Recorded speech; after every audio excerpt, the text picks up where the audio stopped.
You are listening to Woodland Walks, a podcast for the Woodland Trust, presented by Adam Shaw. We protect and plant trees for people, for wildlife.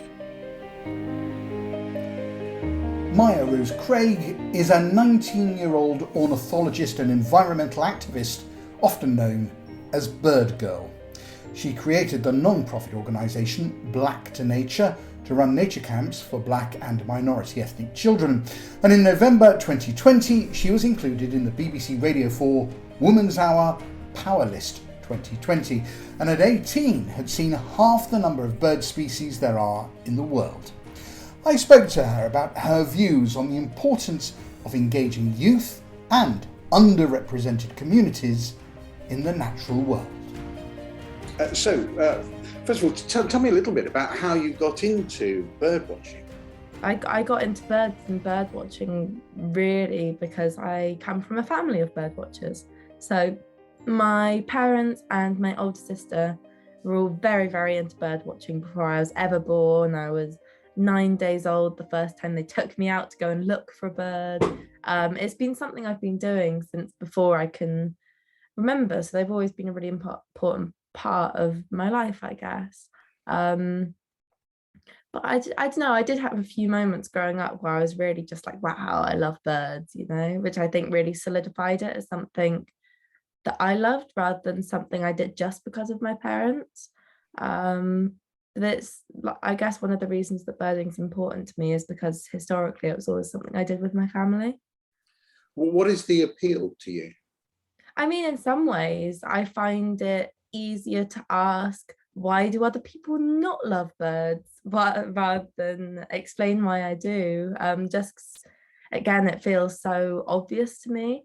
I think pretty much all birds are absolutely beautiful. I love the way that they can fly and sing and whatever. I love how birds are absolutely everywhere once you start looking for them in every habitat, even in the middle of the city. I just think I don't know, I just love birds, and I always have, I suppose. And you live in a rural area, don't you? Yes. Do you spend much of your time in woodlands, for instance, looking for birds? Is that? I do, yes. I've always been a big fan of woodland bird watching, actually. I'm very lucky. I live in a very rural bit of the world, and I live on this dead-end country lane that's got woodland at the top of it. So I've got lots of woodland close by and lots of great birds in there. How interested are younger people in that sort of issues and those sorts of areas? Yeah, I mean, I know lots of other young people who are into birds and bird watching, and I think actually that's the joy of the internet, because historically, my parents' generation, if you'd been into bird watching, you sort of just didn't really know anyone else until you got a bit older and got very into that community.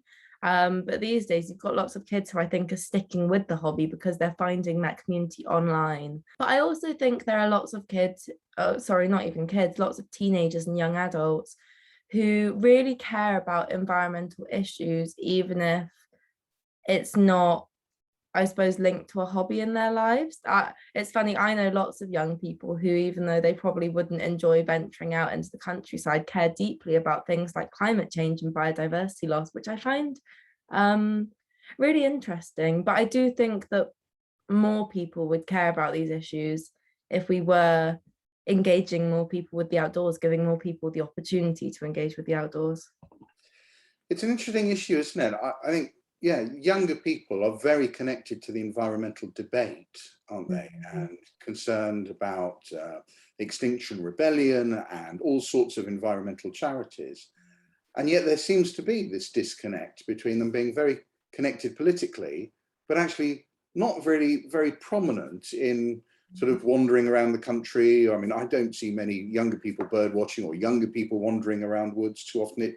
It tends to be older people, I think, who do that. I just wonder whether you have any insight into why you think they might be politically engaged, very worried about the issues, but actually not very present, just sort of connected to nature and their day-to-day lives.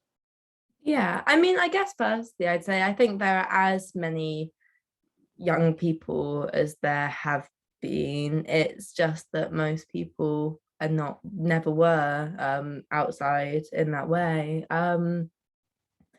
But I think there's a lot of different reasons. I think lots of people in younger generations never really had the same opportunities to engage with nature and the outdoors.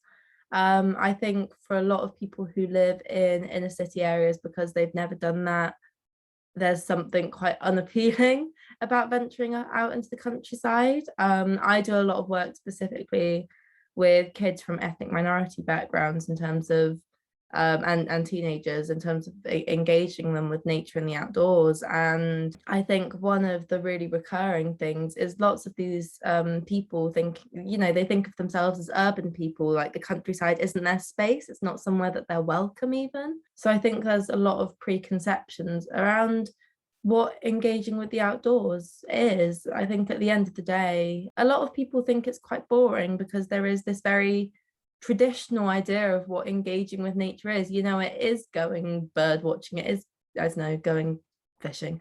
When I think like something that I've been trying to push a lot that engaging with nature in the countryside and the outdoors is literally anything that involves being outside, and anything that involves that appreciation of nature and the outdoors. And it can be anything you want, including something interesting. And I think, if more people thought like that, more people would be interested in trying these sorts of things. You talk about your involvement in trying to promote interest in nature in different groups, and you started this organization, is it Black to Nature? Yeah. Can you just tell me a little bit about why you did that and what it does? Yeah, absolutely. So I've been running my charity Black to Nature for about 6 years now, and I started it simply because I'm half Bangladeshi and I've always been out in the countryside. I've always been out in nature, but as I was getting older, I was very aware that I never really saw anyone who wasn't white out in the countryside, out at nature reserves, things like that. And I was 13 when I started the charity, and it just came from a place of loving nature and wanting other kids to have the opportunity to love nature as well. It wasn't anything particularly more complicated than that. And so I ran a nature camp. We went camping for a weekend around the Somerset Levels area, and I got a bunch of ethnic minority lads from inner city Bristol to come out on the camp and engage with nature, and it worked. And very quickly it became a recurring thing that I do every year. And I think the more I talked about the issue, the more I realized that there was something quite systemic going on underneath it all, something quite large that had to be combated, in terms of why people weren't engaging with nature or able to go out into nature. And I've been, running camps for kids ever since. You talk about this systemic problem. I just wonder, what do you think that is then? If there's an issue, why is there this issue? I mean, so I've run 2 race equality and nature conferences trying to figure out the root of the issue and how to overcome it. And, just going and asking people from these communities. And the first time I did that in 2014, there were a bunch of different responses. So in terms of barriers, we were ranging between quite simple things that were easy to overcome, talking about not having appropriate clothes, appropriate footwear for being outdoors, talking about how lots of people had a very cultural fear of dogs. They were very scared of venturing into places where they thought there might be dogs running around, especially with their children. But you did also have much bigger issues going on. You had people talking about how they were actually quite scared to venture into the countryside because they viewed it as somewhere very white and elitist and possibly racist. Or, you had mothers talking about how they refused to let their teenage kids hang out in green spaces in cities because they were worried about them getting profiled as getting involved in gang activity.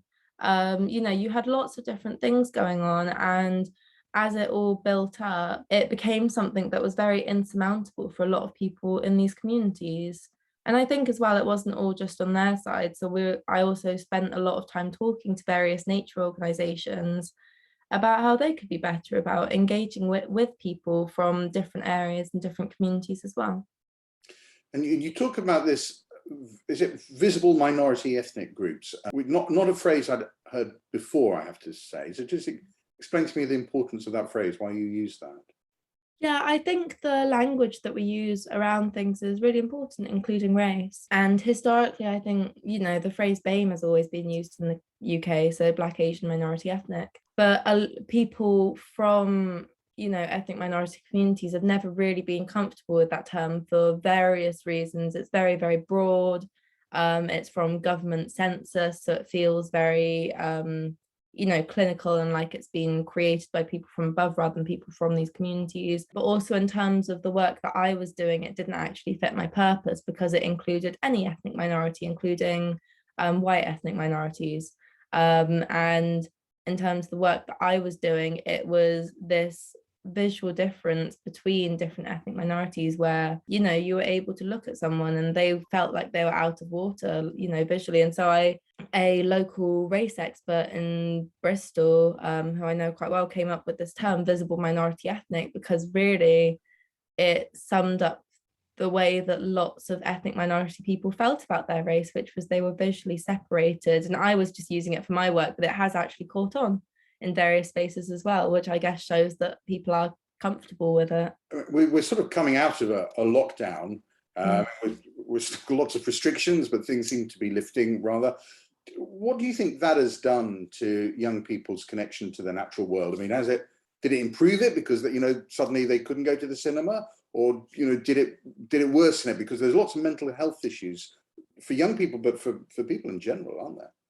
Yeah, absolutely. I'm glad you brought up mental health actually, because I think that's one of the really major things. Green spaces are so important in terms of our mental health. I was talking to a researcher about their study they'd done that proved that going out into a green space for half an hour once a week lessened the chance of getting depression by over 10%. That's really major stuff, but not a lot. And I guess in terms of people's relationship with nature and the outdoors, I think the main thing was at the start of that very first lockdown, when all the urban green spaces were closed, a lot of people realized how important these spaces really were to them. And since, you've had lots of people venturing out into the countryside for the very first time to go on walks, to go on picnics, whatever, which I find really, really exciting. And in some ways, I do hope that people hold on to that feeling a bit of not having anywhere to go when they left their house, because there wasn't any green space around. But I also hope in general people remember that feeling of eventually getting out into the countryside and just feeling better, like feeling lighter. But in terms of going forward, I think one of the strangest things is the lack of investment in our urban green spaces. We're always talking about green spaces in the countryside, building back up reserves and habitats and things like that. But I think urban green spaces are so important. And in terms of the preventative powers that they have in terms of mental illness and, the strain that would remove from the NHS, if we want to talk about the economics of it, as our government always does, I find it very strange that isn't there, basically. I think, I think our urban green spaces are incredibly important. Do you think that those attitudes are changing then?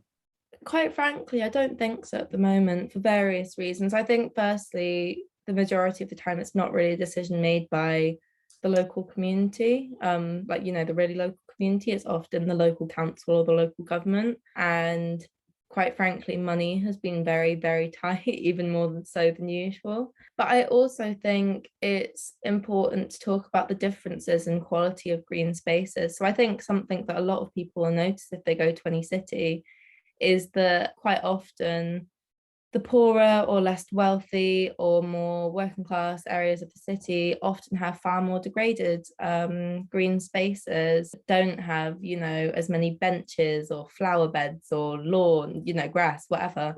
And I think that's the really important difference as well, because for a lot of people from wealthier or more middle class backgrounds, they don't actually feel that need for better green spaces because they've always had them. And I think that is really important to highlight as well. You first, I think, came to prominence just because the amazing amount of birds you have actually spotted. So tell me a bit about that venture, that adventure. Yeah, Yeah, so I mentioned I love birds. I always have, and my parents are very into birds, which I think has been really key for me because I was very lucky as a child because my parents made the decision that they wanted to travel and see lots of birds, and they let me tag along because they couldn't leave me. No, yeah, I went with them, and I was going to all these amazing countries looking for birds. It was fantastic, and it meant that by the time I was 11 years old in 2013, I had seen 3,000 birds, which felt like a massive number to me at the time. I was so excited. And then by the time I was 17, a couple years ago, I saw half the world's birds exactly, and then got a bit over, which my goal for years had been that I wanted to see half the bird species of the world before I turned 18. That felt like a big goal to me. And I just about managed to achieve that. And I was, yeah, very excited. So how many countries did you visit to see half the world's birds? Oh, I'm not actually sure off the top of my head, which is quite Lots of bad. travel. I mean, it must have taken you to some amazing places. Are there any adventures? I mean, it's not just watching the bird, is it? Seeing the bird. It's the adventure of getting there and the context in which you see that bird. Are there any very memorable occasions that stand out? Oh yeah, I mean, especially in the much earlier trips when my, parents hadn't planned as many, foreign adventures. There were all sorts of things that happened.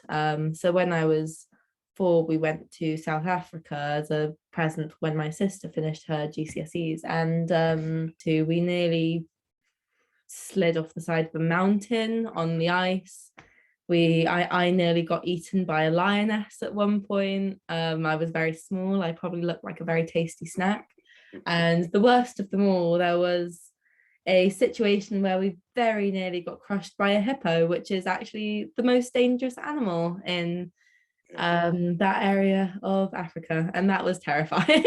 Yeah, so all sorts of things have happened on the way to look for birds. I mean, how many people have seen half the world's birds? Is this a very select group of people? It can't be many, surely. As you see more and more birds, the group gets smaller and smaller. I'll admit, like, compared to some of the really hardcore major world birders, half of them probably isn't that much. No.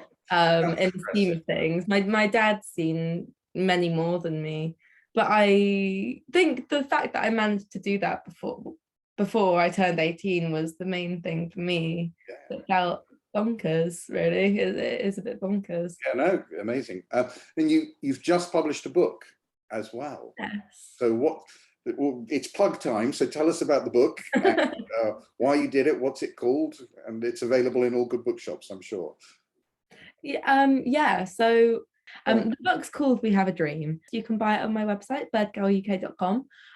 But the idea of the website came out of, I guess, this concept of global climate justice, pushing for equity within the climate change movement, but also the fact that I was becoming more and more aware that the climate change activists we're hearing from was a very small group of white Western activists.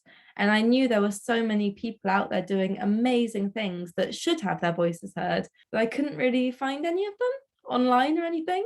So I sort of just decided I was going to find them myself and track them down and write a book about it, collect them together and really give them an opportunity to amplify their voice. So during lockdown last year, I spent about 6 months gathering these 30 young environmental activists of colour, young Indigenous activists together into this one book and told their stories. And for me, I think writing We Have a Dream was a really, I don't know, like an incredibly exciting, inspirational experience, like meeting all of these people, again, hearing their stories, hearing how they started, what they were doing now, hearing, just the passion, how they cared so much.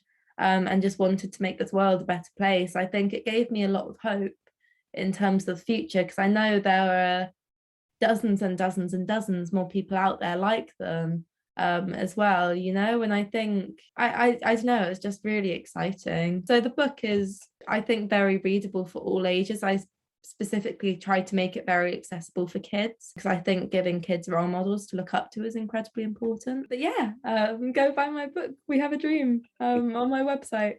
Right. Well, lots of adventures you've had. What's the next plans then for the future? Clearly you're going to carry on watching more birds. What else is in store? What's your next plans? I feel like it's not very exciting, really. I'm going to university, and then I'll be doing that for a few years and sort of going birding whenever I can in between. So yeah, maybe not super exciting, but I'm really looking forward to it. I don't know, going to university for the first time is very exciting, I would have thought. Look, I'm sure we'll hear a lot more from you, but thank you very much for talking to us. Thank you so much for having me. Thank you for listening to the Woodland Trust Woodland Walks with Adam Shaw. Join us next month when Adam will be taking another walk in the company of Woodland Trust staff, partners and volunteers. Don't forget to subscribe to the series on iTunes or wherever you're listening to us, and do give us a review and a rating. And why not send us a recording of your favourite woodland walk to be included in a future podcast? Keep it to a maximum of 5 minutes, and please tell us what makes your woodland walk special. Or send us an email with details of your favourite walk and what makes it special to you. Send any audio files to podcast@woodlandtrust.org.uk. We look forward to hearing from you.